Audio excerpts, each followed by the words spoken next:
योगदान ओगटेको छ। आज हामी दर्शकवृन्द उद्योग व्यापार क्षेत्र र उद्योग व्यापार क्षेत्रमा आबद्ध श्रमिकहरूको अवस्थाको बारेमा विशेष रूपमा चर्चा गर्नेछौँ लकटकमा। लकटकको हाम्रो उद्देश्य पनि यही हो, यति बेला कोरोना भाइरसको प्रकोपले हाम्रो अर्थतन्त्र र उद्योग व्यापारमा परेको चाहिँ असरका बारेमा हामी यो विषयमा छलफल गर्न नै यो कार्यक्रम थालनी गरेका छौँ। यसै सन्दर्भमा आज हामीसँग हुनुहुन्छ हाम्रो यो छलफलमा जोडिनु भएको छ उद्योग वाणिज्य तथा आपूर्ति राज्य मन्त्री मोतीलाल दुगट, त्यसैगरी नेपाल ब्याङ्कर्स सङ्घका अध्यक्ष भुवन दाहाल र हामीसँग नेपाल उद्योग वाणिज्य महासङ्घ प्रदेश नम्बर 3 का अध्यक्ष दिनेश श्रेष्ठ र नेपाल घरेलु तथा साना उद्योग महासङ्घका कार्यवाहक अध्यक्ष उमेश प्रसाद सिंह। हामी यहाँहरू सबैलाई स्वागत गर्दछौँ र यति बेला हामीसँग उमेश प्रसाद सिंह जोडिने क्रममा हुनुहुन्छ, म उहाँलाई स्वागत पनि गर्छु। यहाँलाई स्वागत गर्ने क्रममा एउटा सानो दृष्टान्त पनि म राख्न चाहन्छु, उद्योग क्षेत्रकै छ, यो छोटो पनि छ। पछिल्लो अध्ययन अनुसार नेपालको अर्थतन्त्रमा ठुला मझौला र लघु घरेलु साना उद्योगले अर्थतन्त्रको कुल ग्राहस्थ जिडिपीमा 13% को योगदान दिएको छ, जसमध्ये साना उद्योगहरूको झन्डै 90% को योगदान रहेको छ। ठुला उद्योगहरू 25 करोडभन्दा बढी लगानी भएका ठुला उद्योगहरू नेपालमा यति बेला उद्योग विभागको दर्ता अनुसार 7,968 वटा छन्, जसमा 20 खर्बको लगानी रहेको छ, जहाँ 6 लाखभन्दा बढी श्रमिकहरू प्रत्यक्ष जोडिएका छन्। त्यसैगरी घरेलु तथा साना उद्योगको सङ्ख्या 4,18,000 को हाराहारीमा छ। ती उद्योगहरूमा 4 खर्ब 1 अर्बको लगानी रहेको छ, जसमा ती उद्योगहरूका अनुसार 26 लाखले रोजगारी पाएका छन्। यी सबै उद्योग व्यापार व्यवसायमा ब्याङ्कको लगानी कति छ त?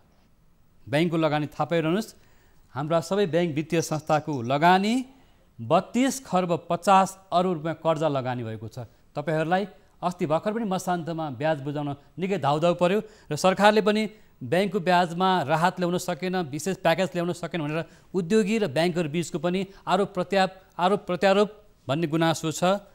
यो आरोप प्रत्यारोप पनि आज हामी राख्न चाहन्छौँ उद्योग मन्त्रीका सामु। यहाँले राख्न सक्नुहुन्छ ब्याङ्कको के कमजोरी हो, उद्योग व्यवसायहरूको पनि के कमजोरी हो भन्ने पनि तपाईँहरू आफै राख्नुहोला। हामीसँग यतिखेर साना उद्योगीका तर्फबाट जोडिनु भएको छ साना उद्योग महासङ्घका कार्यवाहक अध्यक्ष उमेश प्रसाद सिंह। हामी चारैजनालाई एकमुष्टमा यो कार्यक्रममा तपाईँहरू समक्ष प्रस्तुत गर्न खोजिरहेका छौँ। उमेशजी, यहाँलाई स्वागत छ। हामीसँग यतिखेर जोडिने क्रम र अब हामी उद्योग राज्य मन्त्रीज्यूबाट नै सुरुवात गरौँ। यतिखेर मन्त्रीज्यू, यहाँलाई स्वागत छ। धन्यवाद। यहाँ आफै पनि उद्यमी हुनुहुन्छ, उद्योगी हुनुहुन्छ, यहाँलाई उद्योग व्यवसायको मर्म थाहा छ। तर पछिल्लो दिनमा उद्योग मन्त्रालयले खासै त्यस्तो राहतको प्याकेज निजी क्षेत्रलाई ल्याउन सकिरहेको छैन नि त? अहिले गृह कार्य चलिराखेको छ। हामी निरन्तर समन्वयमा छौँ अर्थ मन्त्रालय, ऊर्जा मन्त्रालय, श्रम मन्त्रालय, कृषि मन्त्रालय सबैसँग, र राहतको प्याकेज ल्याउनै पर्छ। हामी अहिले वाच एन्ड सी को स्थितिमा छौँ। अब कति उद्योगहरू अहिले अत्यावश्यक उद्योगको रूपमा चल्न सकेका छ, कति चल्न सकेका छैन, कतिलाई अप्ठ्यारो हुन्छ, कच्चा पदार्थको अभाव कति उद्योगहरूलाई हुन्छ, श्रमिकहरू कति उद्योगमा पुग्न सकेका छैन, बजारको व्यवस्थापन कसरी हुन्छ उद्योगहरूलाई, त्यो सब हेरेर हामी क्याटेगराइज गरेर राहतको एउटा प्याकेज त आउँछ नि, आइराखेको पनि छ। अहिलेसम्म केही प्याकेज आएको छ। आगामी अब नीति तय कार्यक्रममा पनि र आउने बजेटमा पनि हामीले राहतका प्याकेजहरू लिएर आउनेछौँ।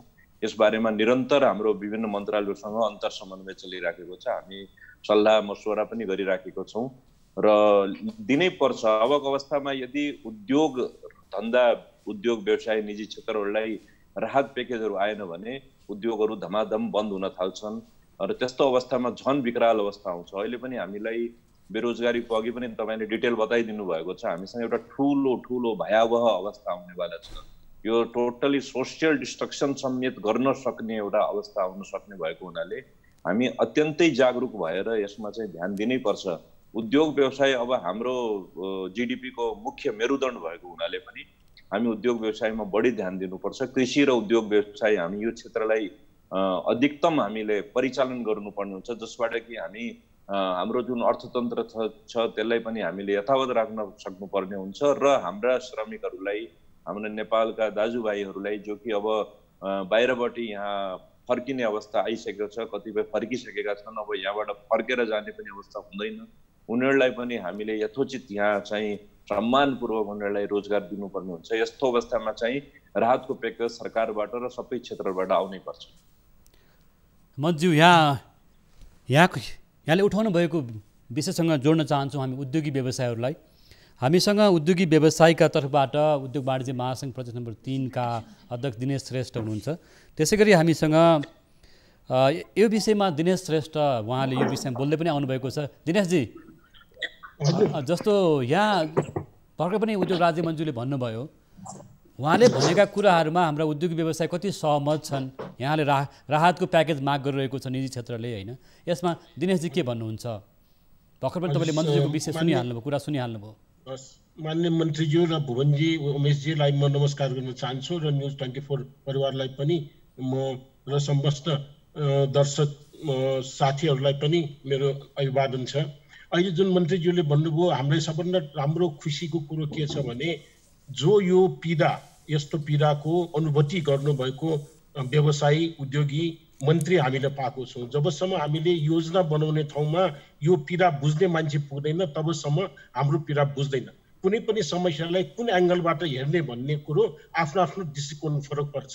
आजसम्म भइरहेको त्यही हो। मान्य मन्त्रीज्यू, आज यो जुन म यहाँ यो छलफलको अगाडिसम्ममा जुन हाम्रो गभर्नरज्यू र मन्त्रीज्यूको जुन हाम्रो उद्योग मन्त्रालयको मैले सूचनाहरू हेरेका थिएँ, अहिले जुन राष्ट्रपतिबाट अब जेठको पहिलो हप्तामा जुन तरिकाले नीति कार्यक्रम मौज छ, त्यसमा पनि उद्योग मन्त्रालयको तर्फबाट उद्योगलाई संरक्षण गर्ने, उद्योगलाई प्रवर्धन गर्ने, स्वदेशी उद्योगको महत्त्वलाई चाहिँ नि उहाँहरूलाई चाहिँ नि केही प्याकेज आउने कुरो उल्लेख भएको छ भन्ने कुरा सूचना आएको छ।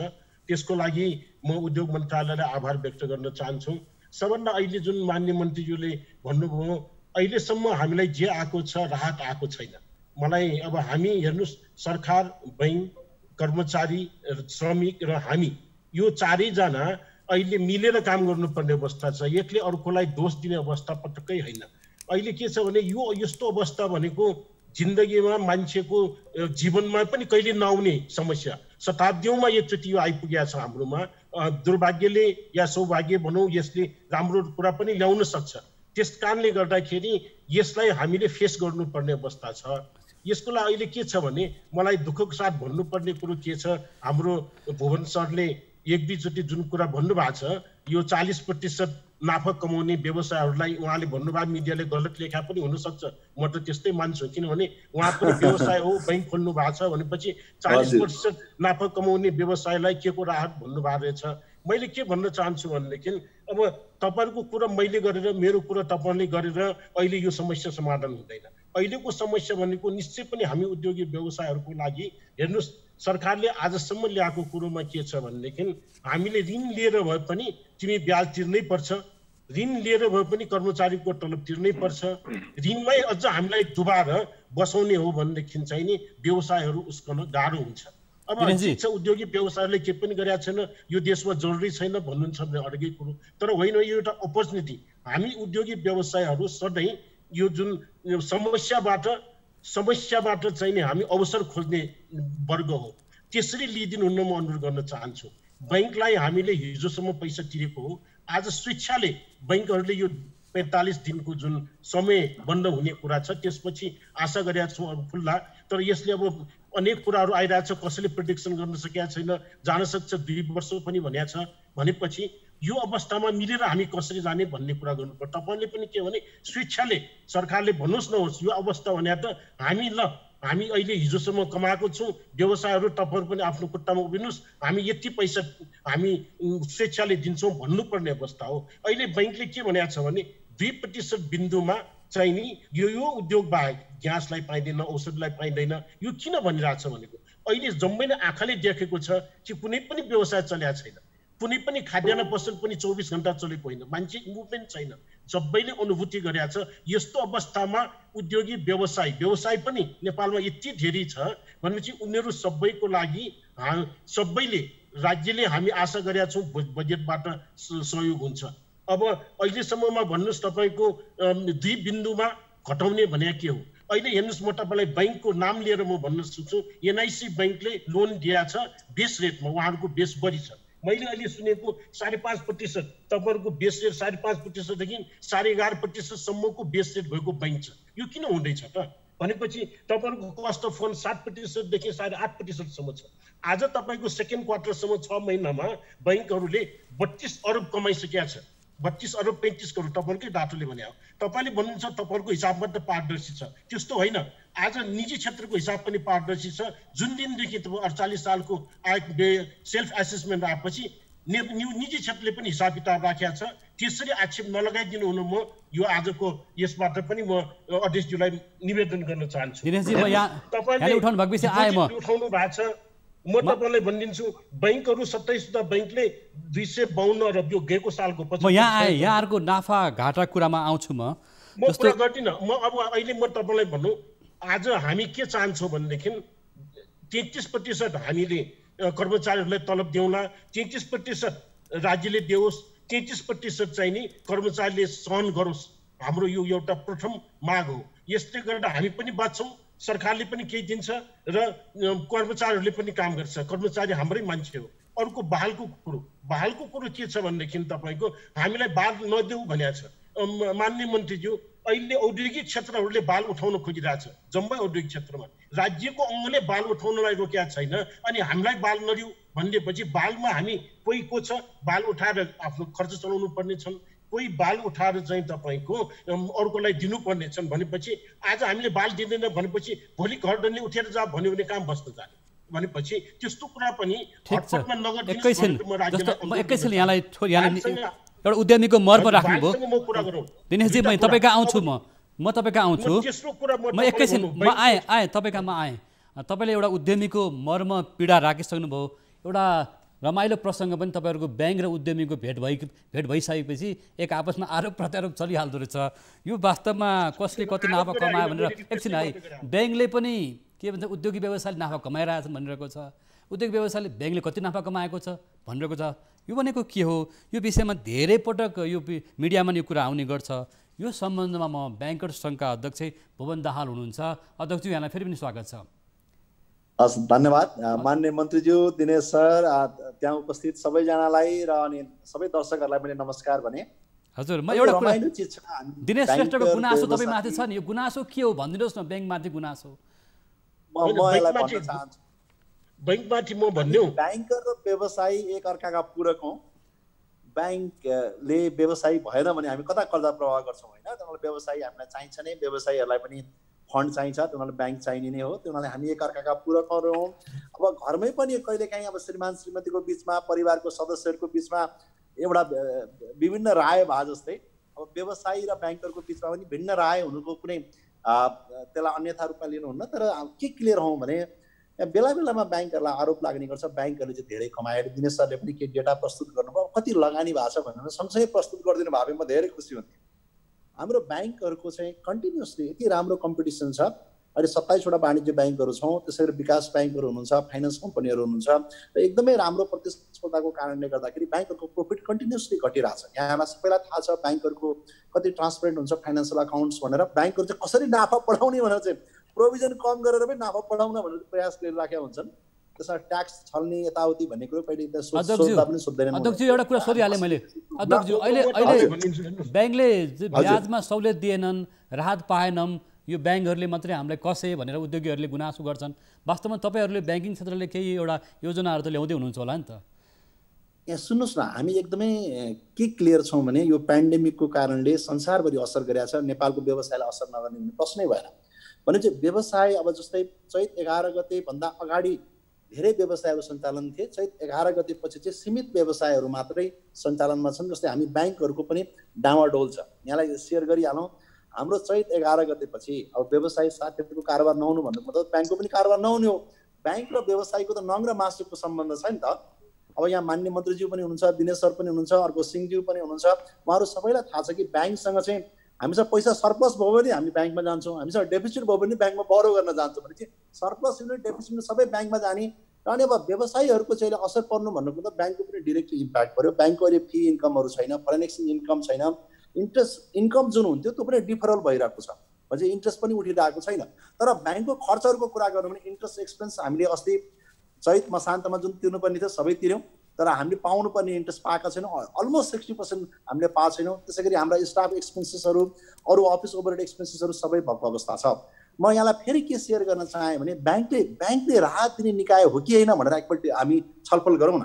ब्याङ्क पनि एउटा व्यवसाय हो, अरू उद्योग व्यवसायहरू पनि व्यवसाय। राहत शब्द नराख्नुहोस् न, राहत नभनिदिनुहोस् हगि र नाफा पनि नभनिदिनुहोस् कि भुवन सर। म तपाईँलाई एउटा कुरो करेक्सन के गर्न चाहन्छु भने अहिलेको अवस्थामा तपाईँलाई चिन्ता नाफा घटेकोमा चिन्ता छ।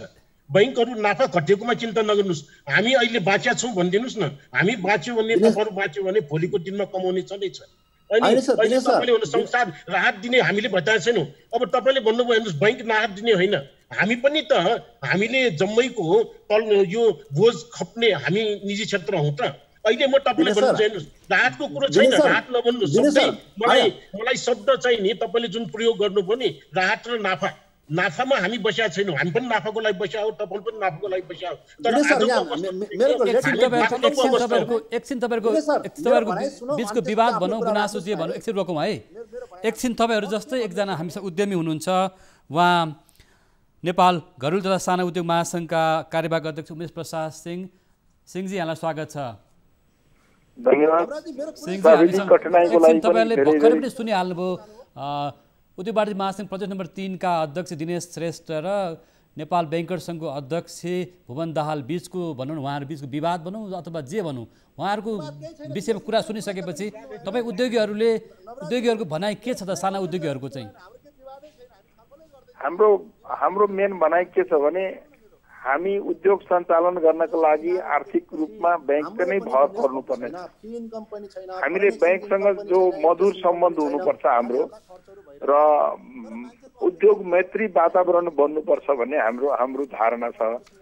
ब्याङ्कर्सले पनि हामीलाई मतलब त्यो क्लाइन्ट नबुझेर हामी एक अर्काका पार्टनर हो त्यो बुझ्नुपर्ने हो ब्याङ्कर्सहरूले पनि। अब हामी अहिले एक त यो लकडाउनको चपेटामा छ, यो कोरोना भाइरसले गर्दा कहाँ हामी त्यसै पीडित छौँ र पीडित भएकोलाई झन् मलहम लगाउनु सट्टामा उहाँहरूबाट मतलब ब्याङ्कर्सबाट मतलब अलिकता मानवीय जो व्यवहार हुनुपर्ने त्यस्तो देखिएको छैन। हामीले आफ्नो रोजगार चलाउनको लागि, उद्योग चलाउनको लागि ब्याङ्कमाबाट नै हामीले लोन लिएर काम गरिरहेको अवस्थामा अहिले यो देश नै विश्व नै देश के भनौँ विश्व नै अहिले यस्तो किसिमको जर्जर अवस्थामा फसिरहेको अवस्थामा ब्याङ्कर्सले आफ्नो मेरो गुरुको 12 टका भनेर त्यस्तो भन्न नहुने होला। उहाँहरूले पनि मानवीय हिसाबले सोच्नुपर्ने बाध्यता छ र सोचिदिएको खण्डमा एक अर्कालाई मतलब सहयोग हुन्छ भन्ने हाम्रो धारणा छ। अहिले जुन नेपाल सरकारको ब्याङ्कर्सहरू पनि नेपाल सरकारकै अन्तर्गतमा अर्थ मन्त्रालय नेपाल राष्ट्र ब्याङ्कको मातहतमा रहेको हामीले बुझेका छौँ। तर नेपाल राष्ट्र ब्याङ्कले दिएको निर्देशनलाई पनि उहाँहरूले लट्याइदिनु भएको छ र त्यो एकदमै खेदजनक छ। हामीलाई अलिकता त्यसबाट चित्त दुखेको छ। भनेपछि ब्याङ्कसँग तपाईँहरूको गुनासो छ होइन सिंहजी? हो, निकै गुनासो छ। ब्याङ्कले पनि हामीलाई त्यो क्लाइन्ट्स बुझ्नु भएन। हामीले ब्याङ्कबाट लोन लिन्छौँ, यसको यो मतलब होइन हामी क्लाइन्ट होइन। हामी के भन्छौँ, हामी एउटा साझेदार हौ। हामीले लोन लिएन भने ब्याङ्क चल्दैन। दुवैजना उद्यमीको गुनासो ब्याङ्कर सङ्घका अध्यक्षमा जोड्न मन लाग्यो मलाई, अलिकति छोडे भए पनि चाहिँ अध्यक्षज्यू, ब्याङ्कर सङ्घका अध्यक्षज्यू, दुवै उद्योगीले तपाईँहरूमाथि गुनासो आक्रोश पोख्नुभयो नि त। के आक्रोश आयो भन्नुहोस् न? हामीले के गलत काम गरेका छौँ र हामी कहाँ आक्रोश आयो मलाई भन्नुहोस् न। हामीले के चाहिँ एउटा मात्रै गलत काम गरेका छौँ भन्नुहोस् त? गलत र सही भने होइन। तपाईँहरूको मलाई के लाग्छ भने भुवनजीको बैंकमा राम्रो क्लाइन्टहरू लिनु भएको रहेछ जसले 40% नाफा कमाउनुहुन्छ हगि। तर म जति पनि व्यवसायहरूसँग बसेका छु, आज खाद्यान्न भन्नुहोस्, अरू कुनै पनि नेपाली उद्योगहरू भन्नुहोस्, वाणिज्य व्यापार गर्ने भन्नुहोस्, कुनै पनि व्यापारमा 40% व्यापारमा चाहिँ तपाईँको नाफा हुँदैन, छैन। र यदि त्यो नाफा छ भनेदेखि लिमिटेडमा होला। तपाईँले ब्यालेन्स सिट हेर्नुभएको मलाई सबैको भनिन, सबैको मैले भने पनि छैन। होइन न, तपाईँले जुन भन्नुभएको छ आज मिडियाले त्यही लेखेको छ 40% नाफा गर्ने व्यवसायहरूले चाहिँ नि ब्याज तिरेन भने। हाम्रो आजको दिनमा हेर्नुहोस् यथार्थ भन्नुपर्दाखेरि कसैको पनि क्यास फ्लो छैन। आज बैंकहरूले हिजोको जमिनदारहरूले जसरी कागज गराउँछ नि ल्याप्चे लगाउँछ, हामी त्यो जम्मै पढ्न सक्दैन। त्यस्तै आज तपाईँहरूको पनि त्यही छ। हिजो चाहिँ तपाईँको जमिनदार गर्थ्यो, आज बैंकहरूले गर्छ। आज टेबलमा बसेर गर्छु, हिजो गड्डीमा बसेर गर्थ्यो भन्नुपर्छ। अब मैले के भन्न खोजेँ भने यो आक्षेप लगाउने कुरो छैन। आज म तपाईँलाई के भन्न चाहन्छु भने भुवनजी तपाईँ हुन्छ, तपाईँको अन्तर्गतमा तपाईँले बोल्नु भनेको 27वटा बैंकले बोला बराबर हुन्छ। हामी व्यवसायहरूलाई अहिले यो 45 दिनको लागि हामी ब्याज तिर्न सक्दैनौँ, यो कुरो एकदम क्लियर छ। हामी देशभरका व्यवसायहरूको एउटै भनाइ छ। आज मैले करिब 25-30वटा उद्योग वाणिज्य सङ्घको अध्यक्षहरूसँग कुरा गरेँ। नेपाल उद्योग वाणिज्य महासङ्घ एकैछिन हामीसँग सरकारका राज्य मन्त्री नै हुनुहुन्छ, तपाईँहरू एक आपसमा जुवारी खेल्दै हुनुहुन्छ जस्तो हामीलाई लाग्यो। एक आपसमा आरोप प्रत्यारोप भन्दा पनि यतिखेर सरकार आफै चाहिँ सत्ता खेलमा छ। यहाँ उद्योग राज्य मन्त्री आफै हुनुहुन्छ, उहाँहरू ठुल्ठुलो हेर्नुभएको छ उद्योग व्यापारलाई अथवा ब्याङ्किङ क्षेत्रलाई। यसरी उद्योगी र व्यवसायी ब्याङ्किङ क्षेत्र एक आपसमा आरोप प्रत्यारोप गर्ने सरकार ठुल्ठुलो हेरेर बस्न मिल्छ र मन्त्रीज्यू? होइन, सरकारले तपाईँ भ्रममा हुनुहुन्छ। यो भ्रम यहाँ चिर्न चाहन्छु। सरकार ठुल्ठुलो बसेर हेरेको छैन। यदि ठुल्ठुलो बसेर हेर्छ भने सरकारको औचित्य के छ भन्नुहोस् होइन। सरकारले हरेक चिजलाई बहुत गम्भीरताको साथमा हेरिराखेको छ। डिसिजन चाहिँ हामीले सबै सेक्टरहरूसँग हामीले समन्वय गरेर डिसिजन लिन्छौँ। त्यो चाहिँ प्राइभेट सेक्टर होस्, त्यो चाहिँ ब्याङ्किङ सेक्टर होस्, कृषि क्षेत्र होस्, पर्यटन क्षेत्र होस्, हरेक सेक्टरसँग हामी समन्वयमा छौँ। हाम्रो होमवर्क जारी छ। मैले अघि पनि भनेको थिएँ हामी हाम्रो काम गरिराखेका छौँ। सरकारले कुन होमवर्कमा जारी हुनुहुन्छ त्यो होमवर्क बुझाउनुहुन्छ कहिले? आज 40 दिन भइसक्यो। सुन्नुहोस्, समय आउँदैछ, त्यो समयको प्रतीक्षा गर्नु। समय आइराखेको छ नि। अब त सरकारले पेश गर्ने बजेट छ, नीति कार्यक्रम छ, अरू पनि समय आइ नै राखेको छ। हामी चाहिँ हामी संयम राख्नै पर्ने हुन्छ, किनभने हामी सबभन्दा बढी हामी अविकसित देशहरूको श्रेणीमा छौँ र हाम्रो अर्थतन्त्र सबभन्दा बढी प्रभावित हुन्छ। हामीसँग सबभन्दा बढी बेरोजगारीको समस्या हुन्छ होइन। यस्तो अवस्थामा चाहिँ सरकारले एक मिनट मेरो कुरा पुऱ्याउनु दिनु। सरकारले गम्भीरताको साथमा हरेक सेक्टरलाई विन विन पोजिसनमा ल्याउनु, कसैलाई पनि धेरै ठुलो नोक्सानी बेहोर्नु नपरोस्, उद्योग धन्दा बन्द हुनु नपरोस्, ब्याङ्कहरूलाई पनि घाटामा जानु नपरोस्। यस्तो अवस्थामा के छ भने जो बढी फाइदामा छ, जसलाई फाइदा कम भए पनि घाटामा छैन भने त्यस्तो सेक्टरले अर्को सेक्टरलाई कुनै न कुनै किसिमले सहयोग गर्नै पर्छ। सरकारको यही पोलिसी छ, यही पोलिसी आउँदैछ। सरकारले आफ्नो तर्फबाट निजी क्षेत्रलाई श्रमिकहरूलाई दिनुपर्ने के राहत छ त्यो आफ्नो ठाउँमा छँदैछ। त्यो बाहेक अब ब्याङ्किङ क्षेत्रबाट निजी क्षेत्रले के अपेक्षा गरेको छ, के राहत हुनुपर्छ, के जेन्युन छ, के जायज छ। निजी क्षेत्रले चाहने बढी हुन सक्छ, ब्याङ्किङ क्षेत्रले दिने कम हुन सक्छ, तर एउटा ब्यालेन्स मिलाएर जानुपर्छ कि कसैलाई पनि ठुलो घाटा नहोस्। देशमा यदि निजी क्षेत्रका उद्योग धन्दा र व्यापारहरू चाहिँ यदि सुचारू रूपमा सञ्चालन हुन सकेन भने रोजगारी कहाँबाट दिनु? रोजगारी त निजी क्षेत्रले दिन्छ नि। तपाईँले अघि भनिसक्नु भएको छ हाम्रो एसएमई जुन छ, साना मझौला घरेलु उद्योगहरू जुन छ, तिनीहरूको सङ्ख्या र हाम्रो जिडिपीमा सबभन्दा बढी योगदान छ। त्यस्ता सेक्टरलाई पनि त हामीले हेर्नुपर्ने हुन्छ। तिनीहरूले लिएको लोनको मात्रा कम हुन सक्छ, तर त्यो धेरै हार्डसिपमा छ। हेर्नुहोस्, तिनीहरूलाई हामी बढी प्रायोरिटीमा राख्नुपर्ने नै हुन्छ। सरकार सचेत भएर बसेको छ। तपाईँले अघि भन्नुभयो कुन खेलमा सरकार लागेको छ, सत्ताको खेलमा लागेको छ। सत्ताको खेल चाहिँ पोलिसीमा हुँदैन कहिले पनि। हेर्नुहोस्, विश्वमा हरेक देशमा हरेक ठाउँमा हरेक समय सत्ता चलिरहन्छ। यो डेमोक्रेसी छ, डेमोक्रेसीमा सत्ता चलिरहन्छ। यो अस्वाभाविक खेल होइन। खेलले यहाँ हाम्रो एक मिनट मेरो यो कुरा यो सेन्टेन्स मेरो कुरा हुन्छ भन्नुहोस्। सरकारले सत्ताको खेल होइन, त्यो एउटा नियमित प्रक्रिया हुन्छ। त्यो हरेक पार्टीमा हुन्छ। त्यो उठापटक हुने, तलमाथि हुने, सन्तुष्टि असन्तुष्टि हुने, त्यो आफ्नो ठाउँमा छ। त्यो सरकारमा रहेका पदमा जुन पनि व्यक्तिहरू छन्, हामी मन्त्रीहरू छौँ, हाम्रा ब्युरोक्रेट्सहरू छन्, हामी निरन्तर काम गरिराखेका छौँ। हामीहरू लकडाउनमा बसेका छैन एक दिन पनि। हामी 8 घण्टा 10 घण्टा कसरी हामी रात पुर्याउने, कसरी हामी बेरोजगारहरूलाई रोजगारी दिलाउने, कुन क्षेत्र बढी प्रभावित छ त्यसलाई हामी कसरी छिटोभन्दा छिटो तिनीहरूलाई निरन्तरता दिन सक्ने। अर्को सबभन्दा मुख्य छ अहिले विपन्न वर्ग, लाखौँको सङ्ख्यामा बेरोजगार भएर विपन्न वर्ग बसेका छ। तिनीहरूलाई राहत सामग्री पुर्याउने, तिनीहरूको घर दैलोमा हामी समन्वय गरेर हामी स्थानीय सरकारसँग, स्थानीय निकायहरूसँग समन्वय गरेर तिनीहरूलाई घर दैलोमा काठमाडौँ र यो ठुलो सहरहरूमा मात्रै होइन, हामी दुर्गम क्षेत्रसम्ममा हामीले यो काम गरिरहेका छौँ। आपूर्तिको व्यवस्था हेर्नुहोस्, एक दिन पनि कुनै चिजमा पनि आपूर्तिको कमी हुन सकेको छैन। सरकार निष्क्रिय भएर बसेको छैन। यो भ्रम चाहिँ हामी हटाइदिउँ। सरकारभित्र के हुन्छ त्यो आफ्नो ठाउँमा छ, सरकारमा बसेका पदभालवालाहरूले आफ्नो काम गरेकै हुन्छ। मन्जु, यहाँले धेरै राम्रो कुरा उठाउनु भयो। उद्योग व्यापारको क्षेत्रमा समस्या छ भन्नुभएको छ र धेरै लाखौँ श्रमिकहरूले रोजगारी गुमाएको अवस्था छ भनिसक्नु भएको छ।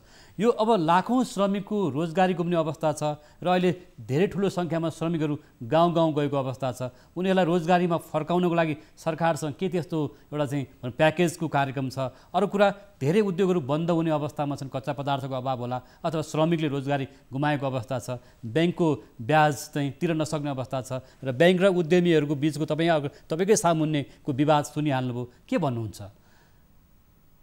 म अघि पनि मैले भने एउटा अब हामीले यो जुन एउटा ठुलो च्यालेन्ज आएको छ, चुनौती आएको छ हाम्रो अगाडि, ठुलो क्राइसिसमा जहिले पनि एउटा सिल्भर लाइनको कुरा हुन्छ कि यो चुनौतीमा हामीले अवसर खोज्नु सक्नुपर्छ। सबभन्दा पहिले हामीले हाम्रो मानसिकतामा परिवर्तन गर्नुपर्छ। हामी कति वर्षसम्म र कहिलेसम्म के हाम्रो आउने जेनेरेसन पनि नेपाल के भन्छ अविकसित देशमैको श्रेणीमा रहनुपर्छ भन्ने यो आवश्यकता छ। हामी जहिले पनि हामी यो एउटा नेपाल गरिब मुलुक हो भनेर हामी यही भन्छौँ। हाम्रो जेनेरेसनहरू अब नेपालमा बस्नै चाहँदैनन्। जो पनि नेपाल यहाँबाट पढ्न हाम्रा यो जुन युवा पिँढीहरू छ, काम गर्न या पढ्न बाहिर जान्छ र बाहिरै बसिहाल्छन्, बाहिरै सेटल भइहाल्छन्। किन हामी नेपालमा रोजगारीको सृजना गर्न सक्दैनौँ? हामीसँग के कमी छ? हामीसँग कुनै कमी छैन। हेर्नुहोस्, हामी धेरै ठुलो र धेरै छिटो हामी विश्वको विकसित मुलुकहरूको श्रेणीमा आउन सक्छौँ। नेपाल भनेको केही कमी भएको छैन। हामी रिसोर्सले, हामी सम्भावनाले भरेको देश हो। यो देशमा खालि अब हामीले मानसिकता परिवर्तन गर्नुपर्छ। एउटा उद्योगमा लागिसकेपछि त्यो उद्योगले कमाएको देखेर सबै त्यही उद्योगमा लागिहाल्ने जुन हाम्रो एउटा बानी छ त्यो अब हामीले परिवर्तन गर्नुपर्छ। अब हामी नयाँ विकासका नयाँ सम्भावनाहरू खोज्नुपर्छ। किन हामी पढ्नको लागि यहाँबाट हाम्रा बच्चाहरूलाई बाहिर पठाउनुपर्छ? किन नेपाल एजुकेसन हब बन्न सक्दैन? किन हामी यहाँ नयाँ ठुल्ठुला फ्रेन्चाइजी गरेर स्कुल कलेज ल्याउन सक्दैनौँ? किन हामी ट्रिटमेन्टको लागि, उपचारको लागि यहाँबाट केही अलिकति पनि केही भइदियो भने हामी बाहिर पठाउनु पर्ने? किन यो देश मेडिकल हब बन्न सक्दैन? हामी किन त्यतातिर इन्भेस्टमेन्ट गर्दैनौँ? हामी पर्यटनको क्षेत्रमा यत्रो ठुलो सम्भावना हुँदाहुँदै प्राइभेट सेक्टरले मात्रै होइन, सबैले मिलेर अब पर्यटन क्षेत्रमा कसरी विकास गर्न सकिन्छ? ठिक छ, अहिले आउने 1-2 वर्ष हामीलाई अलिकति अप्ठ्यारो स्थिति छ, हामी स्ट्रगल गर्नु पर्ला। तर पर्यटनको लागि त यो स्वर्ग हो नि, यो पर्यटकहरूको लागि त नेपाल स्वर्ग हो। अब उनीहरूलाई बढीभन्दा बढी कसरी आकर्षित गर्न सक्छौँ? पहिलेको भन्दा सानो कुरामा अनुरोध गर्छु तपाईँलाई, जुन हाम्रा असङ्गठित क्षेत्रमा जुन हाम्रा एसएमइजहरू छन्, हाम्रा साना उद्योगी व्यवसायहरू छन्, गाउँ गाउँमा बसेका छन्, त्यसलाई सरकारले अब औद्योगिक ग्राम बनाएर तिनीहरूलाई सङ्गठित गरेर तिनीहरूलाई कच्चा मालको व्यवस्थादेखि लिएर तिनीहरूलाई बजारको व्यवस्था समेत गर्न सरकारले सुरु गरिसकेको छ। प्रोभिन्स गभर्नमेन्ट र स्थानीय सरकारसँग हामीले समन्वय गरेर त्यो हामी उद्योग ग्रामहरू बनाउन सुरु गरिसक्यो र हरेक स्थानीय स्तरमा त्यो उद्योग ग्राम बन्छ। तपाईँले अघि जिडिपीमा जुन कन्ट्रिब्युसन भन्नुभयो त्यो जिडिपीको कन्ट्रिब्युसनमा अब साना र घरेलु उद्योगहरू यो हाम्रो लागि मात्रै महत्त्वपूर्ण होइन, विकसित भन्दा विकसित देशहरूको लागि पनि घरेलु र साना उद्योगहरूको त्यति नै महत्त्व हुन्छ। हामीले यी उद्योगहरूलाई हामीले एकैछिन यहाँलाई धेरै महत्त्वपूर्ण कुरा उठाउनु भएको छ। निश्चित रूपमा उद्योग राज्य मन्त्री भनिसक्नु भएको छ र हामी कहाँ उद्योग मन्त्रालय अर्थ मन्त्रालयको डोमिनेसनमा छ भन्ने गरिन्छ। त्यो कुरा पनि कुनै बेला यहाँलाई प्रश्न पार्नुहोला र उद्योग मन्त्रालयले खासै प्याकेज ल्याउन सकेन, के कारण ढिलाइ भएको छ त्यो नि भन्नुहोला। राजनीतिक झिनाझम्टी त आफ्नो ठाउँमा छँदै छ। यो खेलले तपाईँ कतै उद्योग व्यापार अथवा अर्थतन्त्र चाहिँ थला नपरोस् भन्ने चिन्ता हो। राजनीतिक ओझेलमा हामीसँग थोरै समय छ, तर म अलिकति ब्याङ्कर्ससँग अध्यक्षज्यूलाई केही कुरा भन्न मौका दिनुपर्ने हुन्छ, किनभने 2जना उद्योगी व्यवसायले उहाँमाथि गुनासो गरेको अवस्था छ, सिङ्गो ब्याङ्किङ क्षेत्रमाथि। उहाँले पनि केही कुरा भन्न उहाँलाई केही कुरा सोध्न चाहन्छु। यसरी ब्याङ्कमाथि गुनासो आरोप, यसरी प्रत्यक्ष आरोप प्रत्यारोप किन चल्छ होला ब्याङ्कर्ससँग अध्यक्षज्यू? भुवन दाहालज्यू अलि जोडले बोलिदिनु होला। हामीसँग ब्याङ्कर्ससँग अध्यक्ष भुवन दाहालज्यू हुनुहुन्छ। हामी लेट्स बी एब्सोल्युटली क्लियर के भने हामी 8 महिना 10 दिनसम्म अधिकांश बिजनेसहरू राम्रो चलेको थियौँ।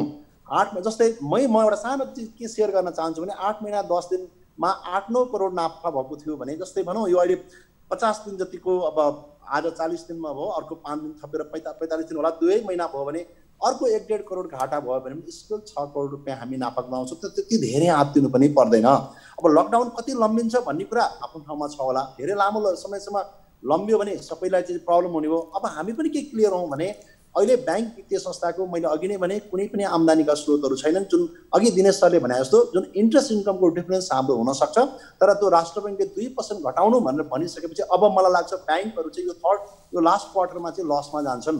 प्लस यसमा पनि हामीले एनपिएको कुराहरू जोड्ने हो, त्यसको लागि लोन लस प्रोभिजनको कुराहरू जोड्ने हो भने त ब्याङ्कहरू पनि अलार्मिक सिचुएसनमा हुन्छन्। त्यो हुनाले हामी जुन ब्याङ्कहरूले इन्ट्रेस्ट रेट घटाउनु पर्यो भन्ने छ, ब्याङ्कहरू आफैले आफ्नो कस्ट घटाएर डिपोजिटको रेट पनि घटाएर त्यो बरोवरलाई पासन गर्ने प्रयास जारी छ। तर ब्याङ्क आफै नै पुरै रेटहरू घटाउन थाल्यो भने ब्याङ्कहरू पनि लसमा जान्छन्। त्यो हुनाले हामी सबै के क्लियर हौँ भने ब्याङ्कहरूको हिजो नर्मल सिचुएसनमा पनि 100 रुपियाँ लगानी गर्दा 15 रुपियाँ मात्रै आम्दानी थियो भन्ने कुरा नबिर्सिदिन मैले सबैलाई अनुरोध गरेँ। त्यो हुनाले ब्याङ्कहरूले बिजनेस पिपललाई सर्भाइभ गर्नको लागि आफ्नो पार्टबाट के कन्ट्रिब्युसन गर्नुपर्छ, राष्ट्र ब्याङ्कसँग हामी कोअर्डिनेसन गरेर बिजनेस हाउसेससँग कोअर्डिनेसन गरेर गर्छौँ। तर ब्याङ्कले धेरै पैसा कमायो भन्ने कुरा अघि दिनेशहरूले पनि जुन तथ्याङ्क पेश गर्दै हुनुहुन्थ्यो, ब्याङ्कमा कति लगानी गरेका छन् त्यो पनि हेरिदिनु हुन म सबैलाई विनम्र अनुरोध गर्दछु। ब्याङ्कहरूमा जसरी बिजनेस हाउसेसको साथीहरू खट्नु भएको छ, ब्याङ्करहरू पनि त्यति नै मेहनत गरिराख्नु भएको छ। अहिले ब्याङ्करले साना मझौला उद्यमीहरूलाई ध्यान दिएन, साना व्यवसायलाई ध्यान दिएन भन्ने गुनासो पनि छ नि अध्यक्षज्यू। जस्तो ब्याङ्करले कृषि क्षेत्रलाई, साना उद्योग व्यवसायलाई, एसएमएसलाई अघि राज्यमन्त्रीले भन्नुभयो त्यस्ता उद्योग धन्दालाई प्रवर्धन गर्न सकेनन् भन्ने गुनासो पनि छ। एकदमै अहिले ब्याङ्कहरूको फोकसै हेर्नुहोस्, प्रत्येक ब्याङ्कमा जानुभयो भने एसएमई डिपार्टमेन्टले देख्नुहुन्छ, प्रत्येक ब्याङ्कमा जानु भने एग्रिकल्चर डिपार्टमेन्टले देख्नुहुन्छ। भने अहिले ब्याङ्कहरूको मेजर फोकस एरिया भनेकै एसएमई र एग्रिकल्चर लोन हो। त्यो हुनाले अब कुन ब्याङ्कले गरेन मलाई थाहा भएन, नभए अधिकांश ब्याङ्कहरूले चाहिँ त्यसमा फोकस गरेको अवस्था छ। राष्ट्र ब्याङ्कले नै 10% एग्रिकल्चरमा लगानी गर्नुपर्छ भनेको छ र एसएमई भनेको चाहिँ ब्याङ्कहरूको त्यो रिस्क डाइभर्सिफिकेसन हुने भएको हुनाले ब्याङ्कहरूले एसएमईमा एकदम फोकस गरेका छन्। अहिले ब्याङ्कहरूको ब्रान्चेस यहाँले हेर्नु भने रुरल एरियाजहरूमा ब्रान्चेस खुला छन्, त्यहाँ हुने भनेकै एसएमई लोन नै हुने हो, ठुला लोनहरू त त्यहाँ हुँदैन। भनेपछि अहिले ब्याङ्कको फोकस चाहिँ एसएमई र एग्रिकल्चरमा छ। कुनै ब्याङ्कहरूको भएको छैन भने म उहाँहरू व्यापारी साथीहरूलाई, व्यवसायी साथीहरूलाई के अनुरोध गर्न चाहन्छु भने कुन ब्याङ्कले त्यस्तो गरेन मलाई पनि खबर गरिदिनु होला, म त्यो ब्याङ्कसँग कोअर्डिनेसन गर्छु। राष्ट्र ब्याङ्कमा एउटा ग्रिभान्स ह्यान्डिङ सेल छ, त्यहाँ पनि यो कम्प्लेन गर्न सकिन्छ। गुनासो सुनवाई समिति छ, त्यहाँ पनि कम्प्लेन गर्न म अनुरोध गर्न चाहन्छु। किनभने हामी फेयर र ट्रान्सपेरेन्ट ब्याङ्किङ गर्नुपर्छ। यो देशमा एसएमईलाई प्रमोट नगर्ने, एग्रिकल्चरलाई प्रमोट नगर्ने हो भने हामीलाई सर्भाइभल हुन पनि त गाह्रो हुन्छ, होइन र अध्यक्षज्यू? अब म यहाँ हामीसँग रहनु होला। म एकैछिन उमेश प्रसाद सिंह एकैछिन उहाँ सम्पर्क हुनुहुन्छ। उमेशजी हामीसँग दिनेश श्रेष्ठ हुनुहुन्छ। दिनेश, हामीसँग फेरि अहिले हामीसँग महासङ्घका प्रदेश नम्बर 3 का अध्यक्ष दिनेश श्रेष्ठले गुनासो गर्न खोज्दै हुनुहुन्छ, मैले देखिरहेको छु। यहाँ गुनासो केही बाँकी छ? होइन नन्दराजी, अहिले जुन भुवन सरले भन्नुभयो बैंकहरूको 27वटा बैंकको गएको सालमा लगानी भनेको 252 अरब लगानी छ। त्यसमा 127 अरब नेट ब्याज आम्दानी गर्नुभएको कुरो 75-76 को उसले देखाउँछ। भने 252 अरब लगाएर 127 अरब उहाँहरूले नेट ब्याज आम्दानी गर्नुभएको छ र 2790 अरब चाहिँ नि डिपोजिट सङ्कलन गर्नुभएको छ। यो तथ्याङ्क मात्रै हो। माननीय शिक्षा मन्त्री, माननीय राज्य मन्त्रीज्यूले जुन अहिले भन्नुभएको छ मलाई एकदमै राम्रो लागेको छ। उहाँले जुन अहिले जुन एउटा त मुख्य हाम्रो भुवन सरले भन्नुभयो उद्योगी र तपाईँ बैंक मिलेर हामीले पनि कुरा राखेका छौँ। बैंकहरूले जुन अहिले वाच लिस्ट गर्ने राष्ट्र बैंकको प्रोभिजन छ, ब्ल्याक लिस्ट गर्ने प्रोभिजन छ, लस चाहिँ नि लोन लस प्रोभिजन राख्ने, यसलाई पुनर्विचार गर्नुपर्छ भनेर तपाईँहरूको विभागमा हामीले पनि राष्ट्र बैंकलाई भनेको अवस्था तपाईँलाई थाहै छ। र हामीले रिक्वेस्ट गरेका के छ, भोलि हामी बैंक खुल्ने बित्तिकै हामीसँग पैसा हुँदैन। त्यस कारणले यो स्वीकृत लिमिटको केही पर्सेन्ट 10 देखि 20% त्यसै त लोन माग्दैन, तर चाहेको लागि दिइदिनुस्, हाम्रो काम चल्छ भनेको छौँ, राष्ट्र बैंकले हुन्छ भनेको छ। यसको लागि सर हामी त एकदम पोजिटिभ दिनेश सर राष्ट्र बैंकले 10% भनेर त्योभन्दा बढी पनि आवश्यक पर्यो भने हामी प्रोभाइड गर्छौँ भनेर ब्याङ्कहरू एकदम प्रिपेयर्ड छौँ। राष्ट्र बैंकले हामी लेखेरै दिएको छौँ दिनेश सर। त्यसैले त्यो कुरो पनि हामीले नै भने हो। हेर्नुहोस् है, हामी प्रब्लममा पर्यो भने तपाईँहरू पनि प्रब्लम पर्छ भनेपछि मिलेर जाने हो। यसलाई बुझिदिनुहोस्। अर्को एउटा ठुलो कुरो जुन मन्त्रीज्यूबाट जुन अहिले भन्नुभएको छ, हाम्रो स्ट्रेन्थ भनेको अहिले हाम्रो स्ट्रेन्थ भने सर्भिस सेक्टर हो। हेर्नु है, अब पर्यटन हाम्रो सर्भिस सेक्टर थियो। अहिले कृषि भनेको छ। कृषि आजको भोलि नै चलाउन सक्दैन। हामीसँग मल चाहियो, बिउ चाहियो, ट्रेनिङ चाहियो, प्रशिक्षण। अब त्यसमा पनि के छ, भारत र चीनसँगको कृषि उत्पादनको कस्ट, हाम्रो लागत जसरी बैंकहरू खोज्छन् नि हाम्रो कस्तो फोन हाम्रो उत्पादन लागत कसरी घटाउने भन्ने कुरो कुनै पनि देशमा राज्यले राहत दिने भनेको करकै माध्यमबाट हो। त्यसकारणले अहिले पनि हामीले एक्सपेक्ट गरेको राज्यले करको माध्यमबाट यो सहुलियत दिएन भनेदेखि अनुदान दिएन भने हाम्रो कृषि उत्पादन भारत र चीनको उत्पादनसँग कम्पिटिसन गर्न सक्दैन। देशको उत्पादन गर्न सक्दैन। अहिले भर्खर मन्त्रीज्यूले भन्नुभयो हाम्रो 500 करोड मान्छेहरू छन्, उनीहरूलाई हामीले यदि शिक्षा र स्वास्थ्य दिन सक्यो भनेदेखि हामीले भारतकै करिकुलममा नेपालमा पढाउन सकेर त्यहाँको विद्यार्थी हामी कहाँ पढ्छ भनेदेखि त्यसले कसलाई हाम्रो इकोनोमीलाई राम्रो गर्छ। हाम्रो चाहिँ नेपालमा तपाईँको इन्डियाको जुन विद्यार्थीहरू पढ्न आयो भने इकोनोमीमा कसले सहयोग गर्छ भने नेपाललाई सहयोग गर्छ। यो कुरा हेरेकै छैन। नेपालमा जुन अहिले जुन यो अब विचारमा फरक होला, अहिले जुन शिक्षा स्वास्थ्यतिर जुन राजनीतिक नेताहरूले जुन तरिकाले सोच्नु भएको छ त्यो तरिका पनि ठिक छ। एकैछिन तपाईँकै मित्र हामीसँग हुनुहुन्छ अहिले उद्यमी उमेश प्रसाद सिंह, साना उद्योग महासङ्घका कार्यवाहक अध्यक्ष। उमेशजी, हजुर तपाईँहरूको अब के त तपाईँहरूसँग आबद्ध 26 लाख श्रमिकहरू कहाँ छन्, अहिले के गरिरहेका छन्, अनि श्रमिकहरूको तलब पारिश्रमिक सुविधा के गर्दै हुनुहुन्छ, ब्याङ्कको ब्याज के गर्दै हुनुहुन्छ, तपाईँहरूको उद्योग के गर्दै हुनुहुन्छ? केही उद्योगहरू अहिले अस्ति मात्र एउटा निर्णय भएपछि केही उद्योगहरू हामीले सञ्चालनमा ल्याएका छौँ। त्यो 5 देखि 7% मात्रै हो। हाम्रा मजदुर साथीहरू आफ्ना घरमा छन्। धेरै साथीहरू विदेशका थिए, तिनीहरू विदेशमा बसेका छन् र अहिलेको अवस्थामा के छ भने उद्योग थप अवस्थामा परेको छ। थोरै उद्योग 5 देखि 7% उद्योग मात्रै सञ्चालनमा आएको छ र त्यो अत्यावश्यक उद्योगको नाममा जसरी मतलब अहिले खाद्यान्नहरूको उद्योगहरू के हामीले सञ्चालन गरेका छौँ र यदि हामीले यदि यो उद्योगहरू सञ्चालन नगरिदिएकोमा भोकमरीको अवस्था हुन्छ भन्ने दृष्टिकोण हामीले राखेर आफै पनि मजदुर भएर आफै पनि उद्योगी भएर पनि आफैले पनि काम गरिरहेका छौँ। अहिले हामी धेरै यस्ता उद्योगमा लेबर जति राख्नुपर्ने त्यो जम्मै लेबर त आफ्नो घरमा गएको हुनाले अहिले उद्योग सञ्चालन गर्नलाई धेरै कठिनाइ परेको हुनाले आफै पनि लागेर अहिले देशको पीडालाई आफ्नो पीडा सम्झेर हामी लागिरहेको छौँ र हामीले अहिले बजारमा अहिलेको जुन माग छ, जुन खपत भइरहेको छ खाद्यान्नको,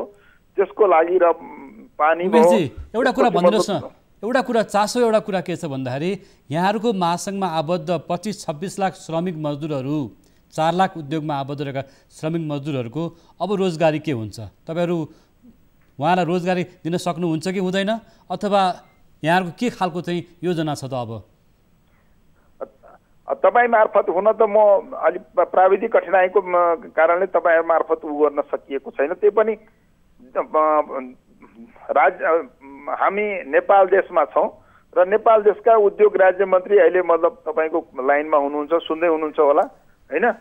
र अहिलेको अवस्थामा हाम्रो के छ भने यो 4 वटा मारको बिचमा हामीले उद्योग सञ्चालन गर्नु परेको छ। एउटा के छ ब्याङ्कको, जुन अहिले हामीले भनिहाल्यौँ ब्याङ्कको ठुलो मारमा छौँ हामी। ब्याङ्कको ठुलो मारमा के छ भने अहिलेको अवस्थामा हामीले ब्याङ्कलाई तिर्नुपर्ने मतलब ब्याज त्यो तिर्नुपर्ने छ, कर्मचारीको तलब तिर्नुपर्ने छ, विद्युतको महसुल तिर्नुपर्ने छ, घर भाडा तिर्नुपर्ने छ र सबै खालको कर तिर्नुपर्ने छ। यी 4 5वटा व्यवहार हामी माथि छ। भोलिको दिनमा यसमा यदि सरकारले हामीलाई कुनै पनि किसिमको सहयोग हामीलाई कम्पनसेसन गरेन, सहयोगले हामीलाई सहुलियत दिएन भने हामीले उद्योग बन्द गर्नुभन्दा अर्को विकल्प नै छैन हामीसँग। त्यसैले हामीले सरकारलाई पटक आफ्ना सुझाव हामीले पठाइसकेका छौँ। आज मात्रै हामीले उद्योग मन्त्रालयमा गएर आफ्ना सुझावहरू राखेका छौँ र उद्योग सचिवसँग भेटेर हामीले जम्मै कुरा हाम्रा अहिलेका कठिनाइका कुराहरू हामीले प्रस्तुत गरेका छौँ उहाँ समक्ष र अस्ति अर्थ मन्त्रालयमा पनि अर्थ सचिव अर्थ मन्त्रीजीको समक्ष पनि हामीले अहिलेको हाम्रो देशमा हामी अहिले देशकै जीडीपीमा हामीले एउटा राम्रो योगदान गरिरहेको अवस्थामा हामीलाई यदि भोलिको दिनमा सरकारले सम्बोधन गरिदिएन भने हामीले उद्योग बन्द गर्नुभन्दा अर्को कुनै विकल्प छैन। किनभने हामीसँग भएका पुँजी हामीले लगाइसकेका छौँ, हामीसँग अहिले जुन पुँजी छ जो हामीले बजारमा अहिले पठाइरहेको छौँ आफ्नो माल सामान, हामीले यो जुन कोरोना भाइरसको जो देशमा मात्रै होइन अन्तर्राष्ट्रिय स्तरमा नै विश्वमा नै यसले आफ्नो असर फैलाइरहेको हुनाले हामी पनि मानव हौ र हामी यही देशका मानव हौ भनेर आफ्ना उद्योगीहरूलाई 15 देखि 20% छुटमा हाम्रा मतलब उत्पादनहरू हामीले बजारमा सरकारलाई पनि दिएका छौँ, जो पालिकाहरूले माग्न आएका छौँ उनीहरूलाई पनि हामीले दिएको छौँ।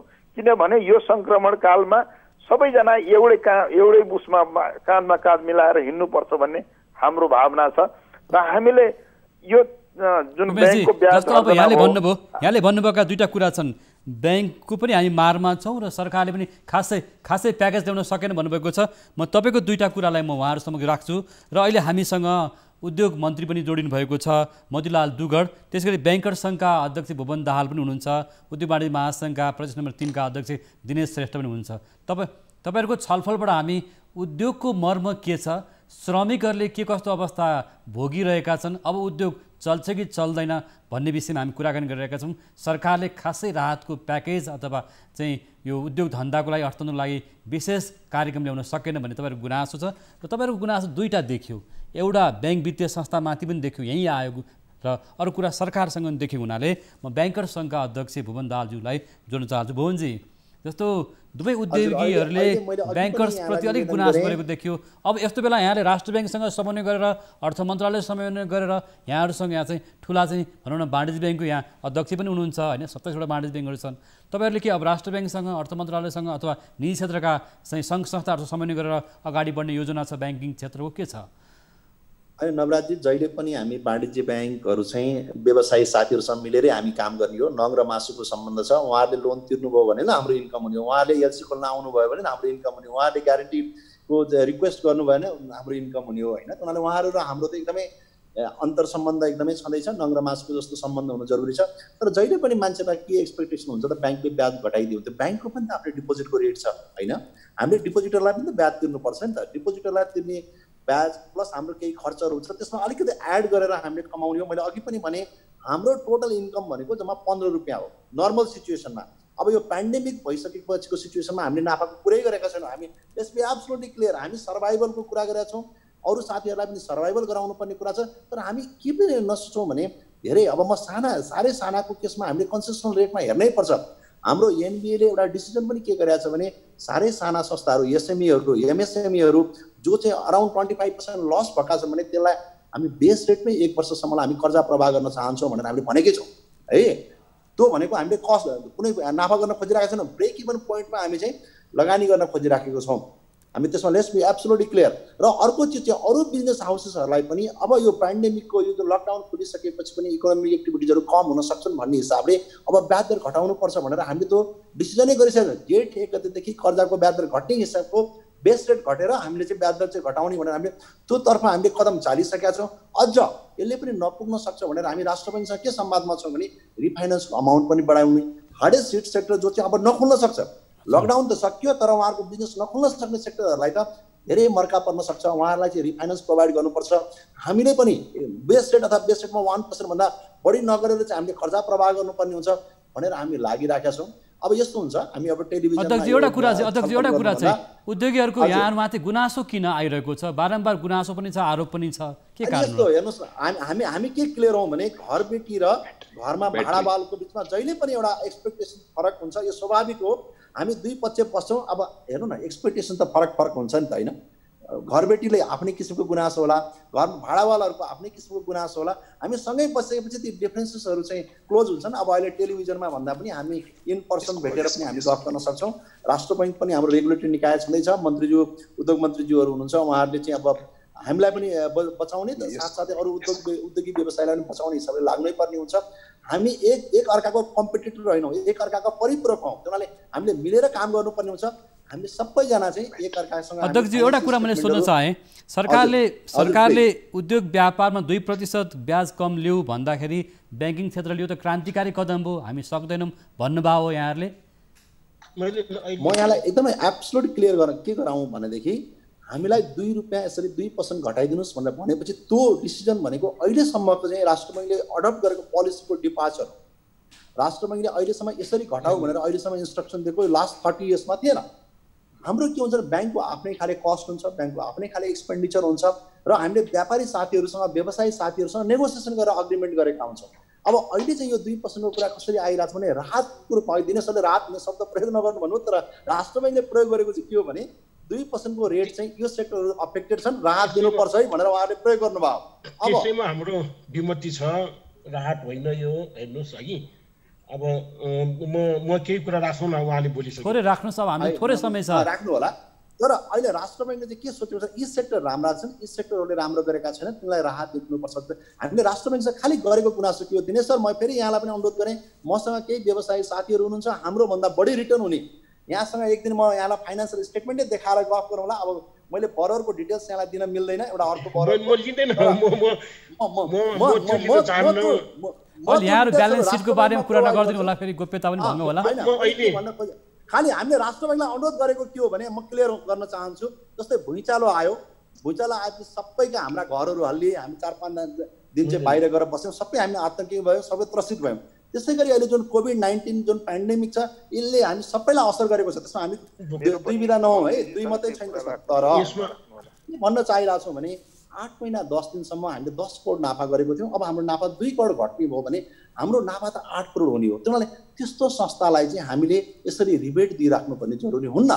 तर जो मान्छे चाहिँ पेन्डेमिकको कारणले नेगेटिभ नेटवर्थमा गयो, लस भयो, अहिले नेटवर्क छ, नेटवर्क 25% इरोजन भयो भने त्यस्तालाई हामी बेस रेटमा दिन्छौँ भनेर भनिरहेको छ। योभन्दा बढ्दा ब्याङ्कले के भन्न सक्ला नवराजीले भन्नुहोस् त। अध्यक्षज्यू, अब हामीसँग उद्योग राज्य मन्त्री पनि हुनुहुन्छ, उद्योग मन्त्री यही हुनुहुन्छ, तपाईँहरू सामान्य हुनुहुन्छ, दर्शकहरू माझ पनि हुनुहुन्छ, उहाँले केही कुरा राख्न बाँकी नै छ, उहाँले पक्कै राख्नुहुनेछ।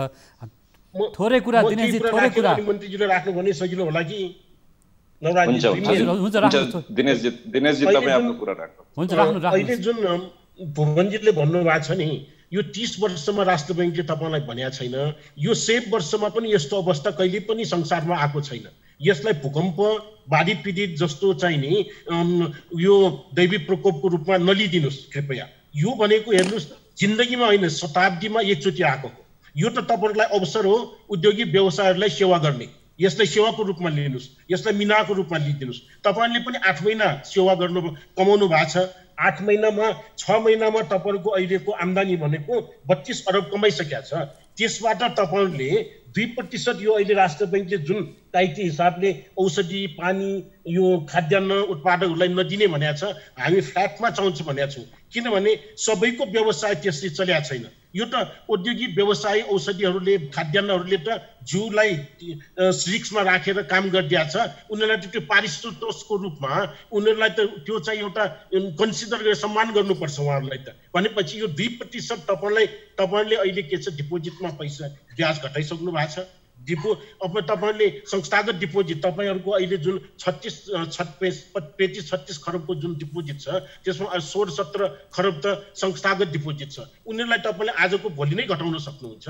तिनीहरू जम्मै अहिले तपाईँलाई राष्ट्र बैङ्कले पनि पैसा थप दिइसकेका छ भनेपछि तपाईँहरूको कस्ट अफ फन्ड त घटिसकेका छ। नघटे पनि त तपाईँले जुन आज 8 महिना तपाईँले जे हामीलाई भन्नुभएको छ, अहिले झर्खर भन्नुभयो 8 महिनाको जुन प्रफिट छ यो प्रफिटबाट हामी 2% दिन्छौँ भनेर राष्ट्र बैङ्कले भन्नुभन्दा अगाडि भन्या भएदेखि त हामी व्यवसायहरूले अलिकति राहत त महसुस गर्छौँ। एउटा कुरा यो भयो हेर्नुहोस् है। त्यस कारणले अहिले पनि तपाईँले के भन्नु, जेट्सदेखि भन्नुभयो, जेटदेखि होइन, तपाईँहरूले चैतदेखिको डिपोजिट घटाइसक्नु भएको छ। हामीले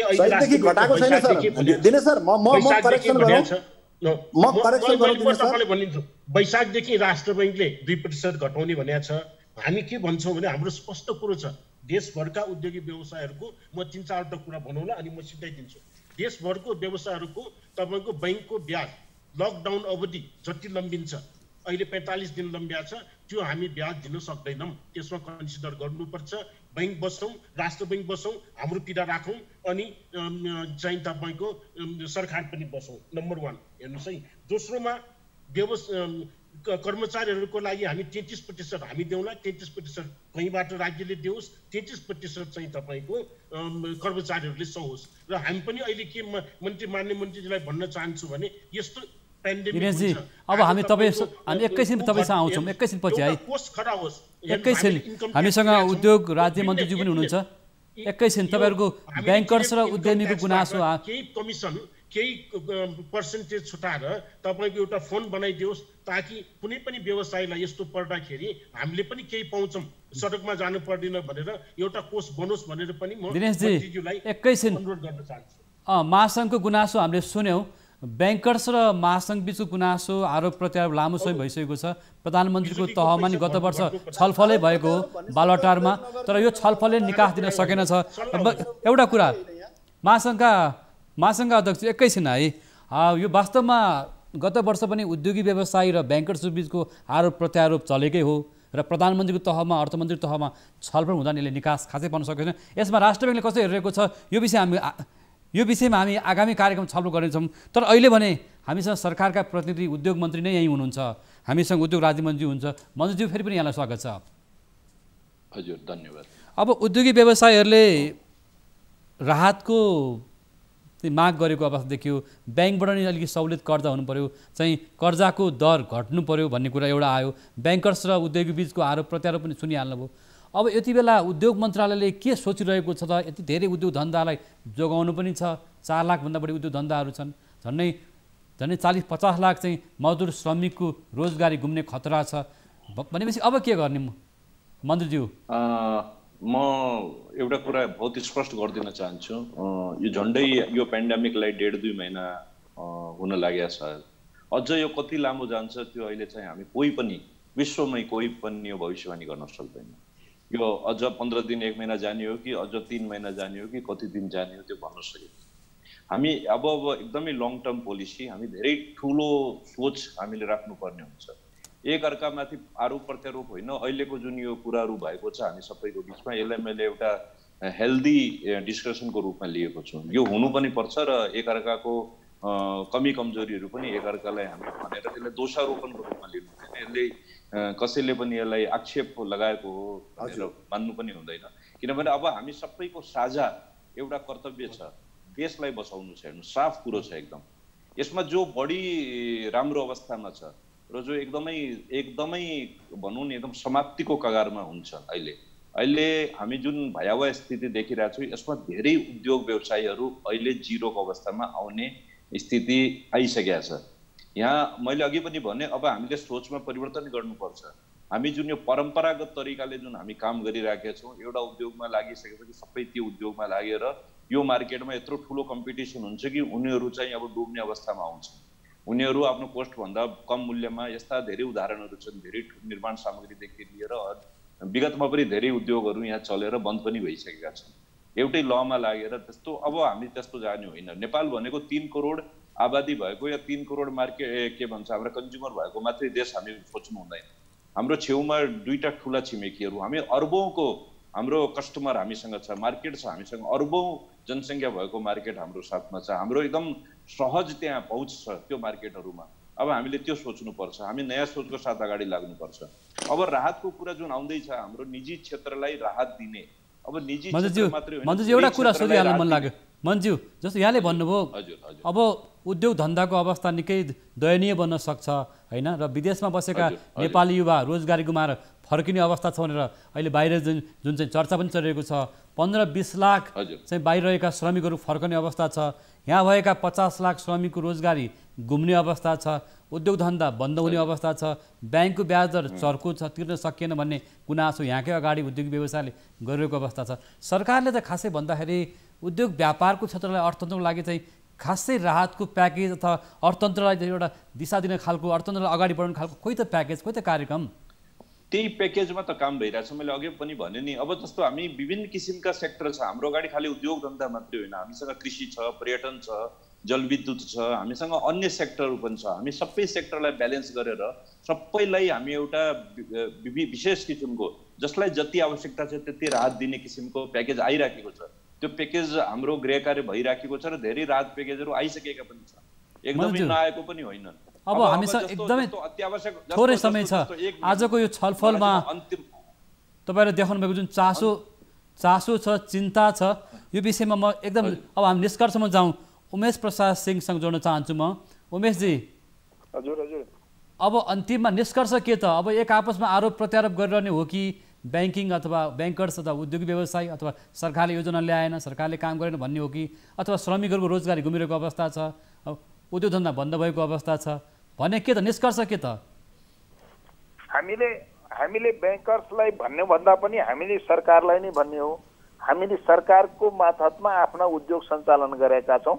सरकारको नियम कानुनलाई हामीले मानेर अगाडि बढेका छौँ। हामीले अघि भने जस्तै हामीले 3-4वटा किसिमको जुन अघि हाम्रो जुन अहिले एकदमै नितान्त आवश्यक भएको जसरी ब्याङ्कको ब्याजको बारेमा सरकारले निर्णय गर्ने हो। ब्याङ्कर्सले राष्ट्र ब्याङ्कको मातहतमा रहेका यो ब्याङ्कहरू उहाँहरूले पक्कै मान्नुहुन्छ, नमान्ने कुरै छैन। देशमा बसेपछि देशको कानुनलाई मान्नै पर्छ। हाम्रो अहिले के छ भने हामीले लघु घरेलु साना उद्योगको प्रतिनिधित्व गरिरहेको अवस्थामा यो देशलाई अहिले कसले मद्दत गरिरहेको छ त्यो कुरा उहाँहरूले पनि बुझिरहनु भएको छ।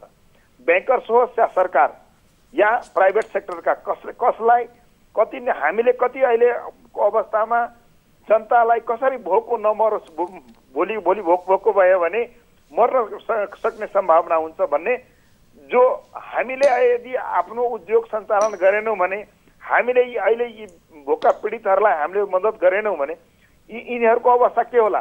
तपाईँले अहिले नि तपाईँले भन्नुभएको छ, अहिले त हामीसँग रहेका यो जो बेरोजगार हुन गएको खण्डमा यो 50 लाख मान्छे के होला? भोलिको अवस्थाका लागि मतलब के नेपाल सरकारले थ्याक्न सक्छ? यी ब्याङ्कर्सहरूले थ्याक्न सक्दैन। झन् विदेशबाट जुन श्रम स्वीकृति लिएर अहिले बसिरहेको छ नेपालमा, विदेशबाट आइरहेको छ फिर्ता, तिनीहरूको अवस्था भोलि गएर बेरोजगारीको समस्या कति ठुलो हुन्छ? यो देशको त आर्थिक अवस्था त झन् जटिल हुँदै जान्छ। अध्यक्ष, अब हामीसँग एकदमै थोरै समय छ।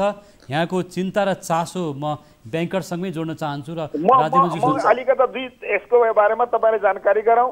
अहिले यदि ब्याङ्कर्सले पनि चाहे सरकारले यदि ध्यान दिएन भने यो भोलिको दिनमा त विकराल अवस्था हुन्छ। त्यसैले हामीले के भनेका छौँ भने सरकारलाई पनि, उहाँ ब्याङ्कर्स सङ्घका अध्यक्षजी पनि सुन्दै हुनुहुन्छ भने हामीले अहिलेको अवस्थामा हाम्रो त अहिले के छ भने हामीले विगतका दिनमा त ब्याङ्कलाई ब्याज बुझाएकै हौँ त। त्यो 14% होस् या 18% होस् या 25% हामीले बुझाएकै छौँ नि त। हामीले जति बेला बुझाउँदा आवश्यकता परेपछि हामीले बुझाएको थियौँ भने अहिले परिस्थिति चेन्ज भएपछि त हामीलाई त अलिकति सहयोग पाउनुपर्छ भन्ने हाम्रो डिमान्ड छ। हामीले अहिले नेपाल सरकारलाई भनेको छौँ कमसेकम 6 महिनाको ब्याङ्कको ब्याज दर हर्जना यसलाई मतलब कम गरिदिनु पर्यो, हटाइदिनु पर्यो। अर्को के छ भने पुनर्कर्जाको व्यवस्था हुनुपर्छ। हामीलाई पुनर्कर्जाको व्यवस्था यदि भएन भने भोलिको दिनमा हामीले उद्योग कसरी सञ्चालन गर्न सक्छौँ? यो एकदमै खड्केको विषय के छ भने हामीसँग भएको पैसा हामीले पुँजी त लगानी गरिसकेको छौँ। अबको दिनमा थप पुँजी आवश्यकता छ। हाम्रो थप पुँजीको आवश्यकताको लागि पनि नेपाल सरकारले त्यसमा पहल गर्नुपर्ने आवश्यकता हामीले महसुस गरेका छौँ। अध्यक्षज्यू, अब हामी अन्तिम समय भएको हुनाले यहाँले उठाउनु भएको कुरामा ब्याङ्करसँग अध्यक्षज्यूमा जोड्न चाहन्छु। निष्कर्षमा अध्यक्षज्यू के भन्नुहुन्छ? यहाँले पुनर्कर्जाको व्यवस्था हुनुपर्छ, ब्याङ्कको ब्याज दर घट्नुपर्छ अथवा हामीलाई राहत चाहियो, 6 महिना पर्खिनुहोस्, हामीले ब्याज बुझाएकै छौँ त पछि भन्ने कुरा चाहिँ उद्योगी अहिले साना उद्योग महासङ्घका अध्यक्ष उमेश प्रसाद सिंहले राख्नुभयो नि त अध्यक्षज्यू।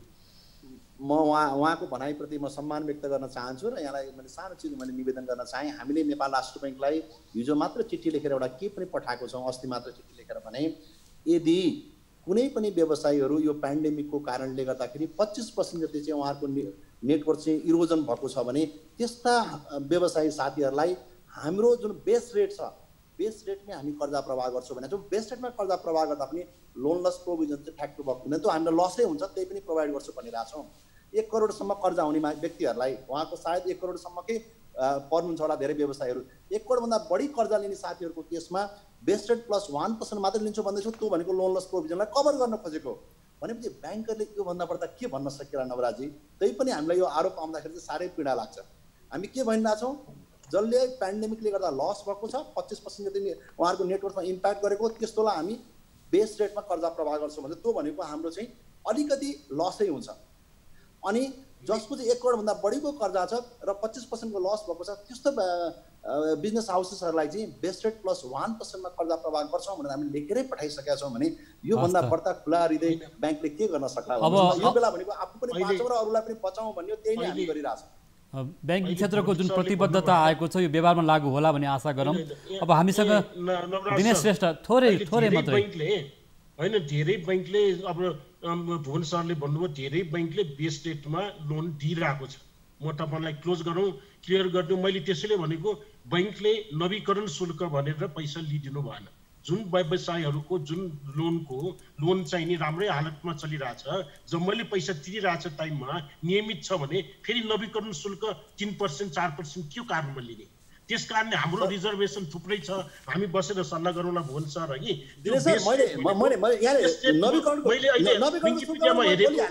हिजो हामीले चिठी लेखेर पठाएको छौँ राष्ट्र बैंकलाई, यो जो मान्छेको हिट भएको छ, हिट भएकोलाई नवीकरण शुल्क 1 वर्षको लागि हामी लिँदैनौँ भनेर भने। तपाईले अहिले 25% भन्नुभयो, 25% लस भइसकेपछि कुनै पनि व्यवसाय चल्दैन। तपाईहरु 25% तपाईको लस भएर बस्नुस् न 25%, अनि थाहा हुन्छ। हामी 25% भयो हामी चलाउँछौँ। 8 अरबको तपाईको ठीक छ, चलाउँछौँ है। 25% नबन्नुस्, 8 अरबको तपाईको क्यापिटल, तपाईको 2 अरब लस भएपछि अनि तपाईलाई सुविधा दिन्छु भनेपछि तपाईलाई मरिसकेपछि इन्सुलिन दिन्छु भनेको कुरा बराबर हो। त्यसकारणले जिरो भएपछि मात्रै मर्यो। मैले एउटा कुरा तपाईलाई सबै दर्शकहरूलाई के भन्न चाह, बेस रेट भनेको मैले विकिपीडियामा हेरे अनुसार चाहिँ बेस रेटमा नोमिनल फाइदा पनि लेख्या हुन्छ। फाइदा जोडेपछि मात्रै बेस रेट हुन्छ, त्यो थाहा छैन। त्यसकारणले हामी बसेर सल्लाह गरौँला। हाम्रो एउटै मात्र हाम्रो माग हो, हामी बन्द अवधिको ब्याज तिर्न सक्दैनौँ। यहाँहरु बैंक र व्यापारिक घराना बीचको र बिजनेस हाउस बीचको यो रिलेसनको बारेमा हामी आगामी दिनमा चर्चा गरौँला। तपाईहरु बीचको आरोप प्रत्यारोप आज चाहिँ चलि नै रह्यो र उद्योग राज्य मन्त्रीलाई मैले थोरै बोल्न दिनुपर्ने हुन्छ। यहाँले अन्तिममा के भन्नुहुन्छ निष्कर्षको रूपमा मन्त्रीज्यू? हजुर के भन्नुहुन्छ? देखिहाल्नुभयो हामी छलफलको पुरै समय उद्योगी र व्यवसाय बीचको आरोप प्रत्यारोप, आशंका हैन, त्यसपछि गुनासोहरू बढेर अहिलेको यो जुन डिस्कसन छ यसले सकारात्मक रूपमा के रहेछ धेरै कन्फ्युजनहरू मेट्या छ।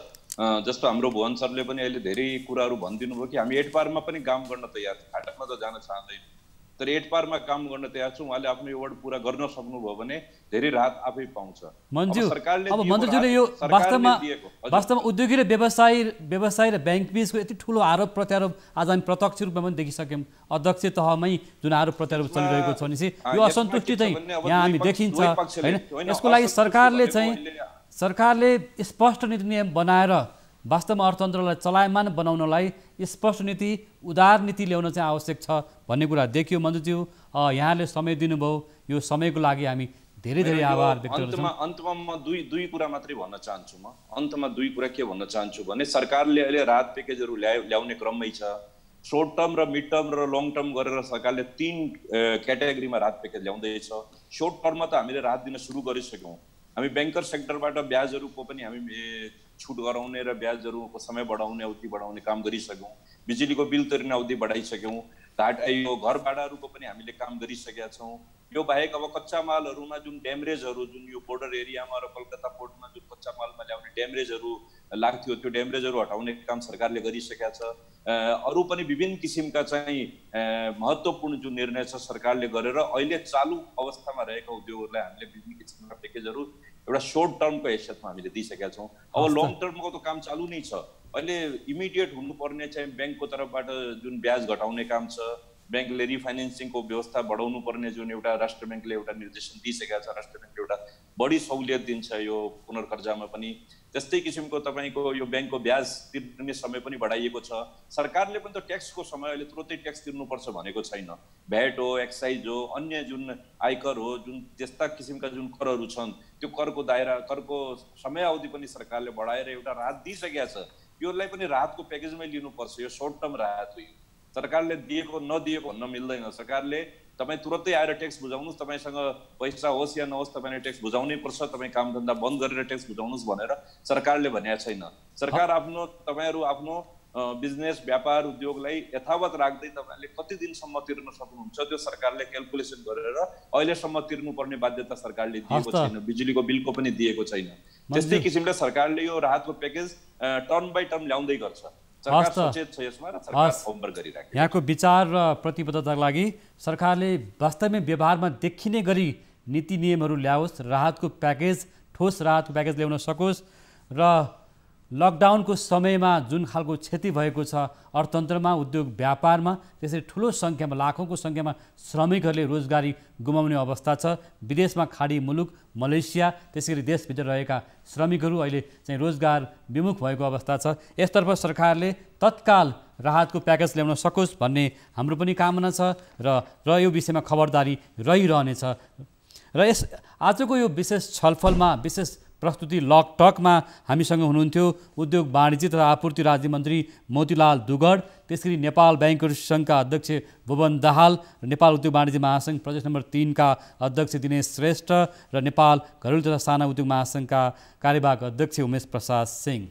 यहाँहरू चारैजनाप्रति आभार व्यक्त गर्दै आजको यो छलफलले साँच्चै एउटा निकास दिन सकियोस् र उद्योग व्यापार र श्रमिकलाई एउटा निकास दिएर अर्थतन्त्रलाई गतिशील बनाउन सकोस् भन्ने यो हाम्रो पनि प्रतिबद्धता, हाम्रो पनि एउटा चाहिँ खबरदार रहनेछ र ब्याङ्क र उद्योग व्यवसाय बिचको आरोप प्रत्यारोपले एउटा निकास पाओस् र मुलुक एउटा सही बाटोमा, अर्थतन्त्र सही बाटोमा हिँड्न सकोस् भन्ने एउटा कामना गर्दै आज सहभागी हुनुभएको अतिथिप्रति आभार व्यक्त गर्दै लकटकको यो कार्यक्रमबाट हामी पनि बिदा माग्छौँ। नमस्कार। नमस्कार दिनेश सर, नमस्कार है, नमस्कार।